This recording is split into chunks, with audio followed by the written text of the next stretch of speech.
Coucou les créateurs, on se retrouve aujourd'hui pour dessiner un mandala du début à la fin. Je participe au Seven Mandalas Challenge sur Instagram et le thème de ce deuxième dessin, c'est en rapport avec le chocolat. Il y a apparemment un jour international du chocolat pour le célébrer. Donc le thème c'est Chocolate Day. Comme vous le voyez, je dessine au centre de ma feuille le mandala. Et puis en bas, je mets des petits éléments donc qui sont en rapport avec le chocolat. Donc des petits chocolats comme ceux qu'on peut manger à Noël. À côté, une verrine que je vais remplir de mousse au chocolat parce que j'adore la mousse au chocolat. Et puis évidemment, il y aura aussi une plaque de chocolat puisque ça symbolise et que j'aime aussi manger du chocolat noir. J'ai déjà tout tracé au crayon de papier avant, ça m'arrive pas souvent, mais là, bon, il fallait que je voie comment je plaçais les différents éléments, par rapport, au mandala central, donc j'avais déjà tout tracé au crayon de papier avant. On peut voir en haut du dessin, des courbes qui descendent sur le mandala central. En fait, il s'agit juste du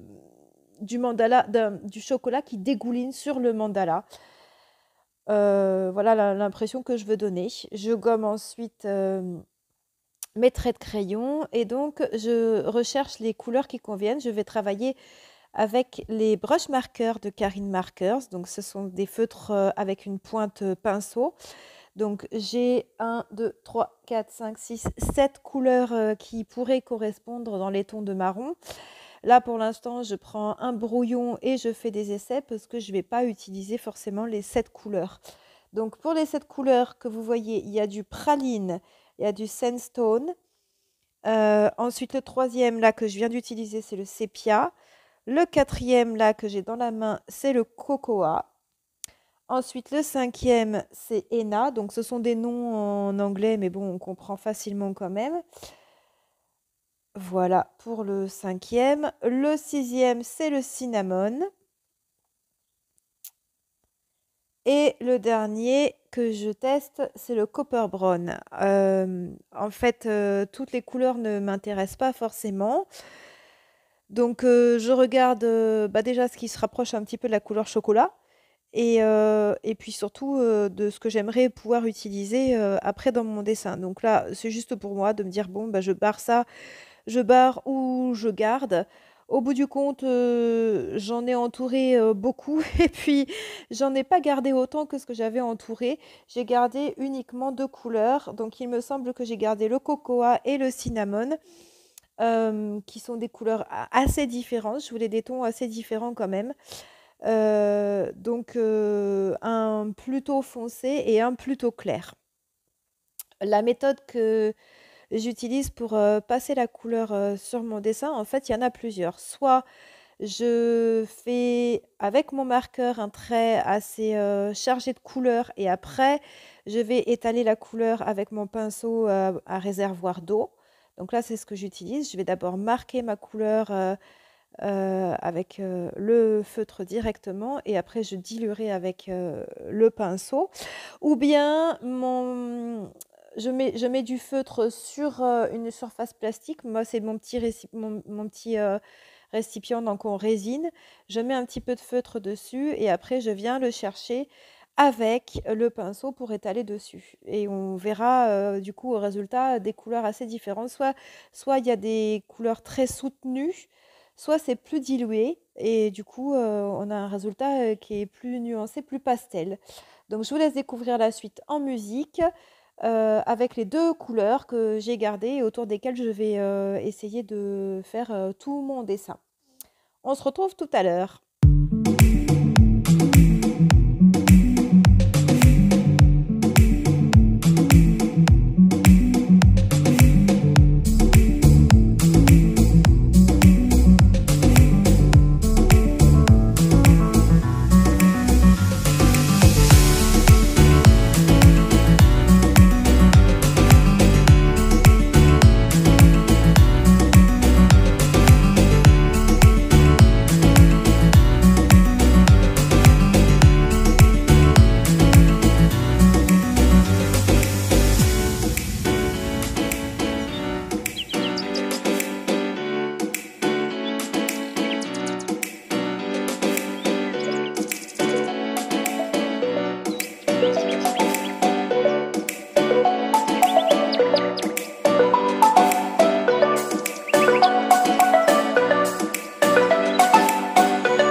La partie mise en couleur touche à sa fin et donc il reste une chose à faire, c'est s'occuper des mots qui sont écrits. J'aime bien mettre le thème du dessin, le réécrire, donc c'est Chocolate Day.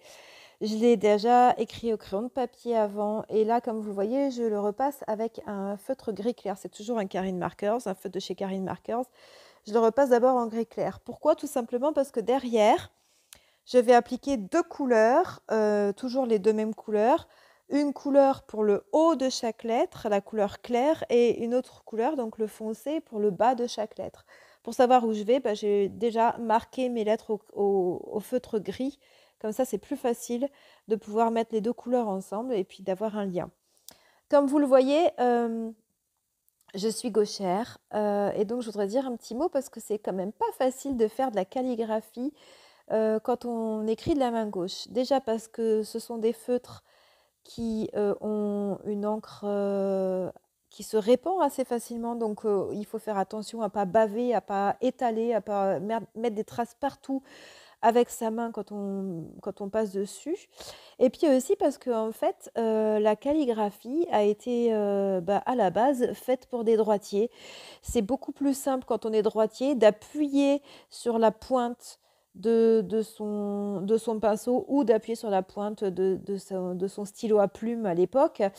C'est beaucoup plus simple quand on est droitier que quand on est gaucher. C'est pas un geste évident pour les gauchers. Donc je voulais juste dire à tous les gauchers de ne pas se décourager, que en vous faisant confiance, vous arriverez à faire quelque chose, parce que moi, honnêtement, je suis assez satisfaite de ce que j'ai fait, même si ça ne vaut pas le niveau de calligraphie de certaines personnes. On arrive à la fin, une fois que tout est sec dans mes couleurs, je rajoute un petit peu de stylo doré sur les parties marron pour les mettre en valeur. Et puis parce que j'aime bien mettre un petit peu de doré partout quand même. Je trouve que les parties marron sont grandes pour rester toutes nues en fait. Donc des petits traits, des petits ronds, un petit remplissage de toutes ces parties pour pouvoir les habiller un petit peu, habiller et finir. Voilà, il y a un côté finition avec la couleur dorée en plus qui me plaît beaucoup.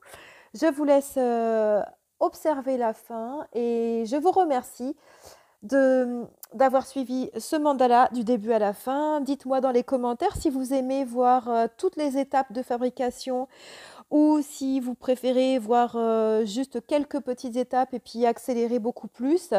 Dites-moi dans les commentaires ce que vous voulez voir également les prochaines fois comme vidéo. Je peux également, si vous le souhaitez, vous faire découvrir les encres à alcool. Ça n'a rien à voir avec les mandalas, mais c'est aussi ma passion. Je vous attends donc dans les commentaires. Je vous souhaite à tous une bonne journée. Venez visiter mon compte Insta. Venez regarder tous les défis déjà postés sur le 7 Mandalas Challenge. C'est formidable. Il y a des super beaux mandalas. Surtout, faites-vous plaisir, faites-vous confiance et montrez-moi vos super mandalas. À très bientôt. Au revoir tout le monde.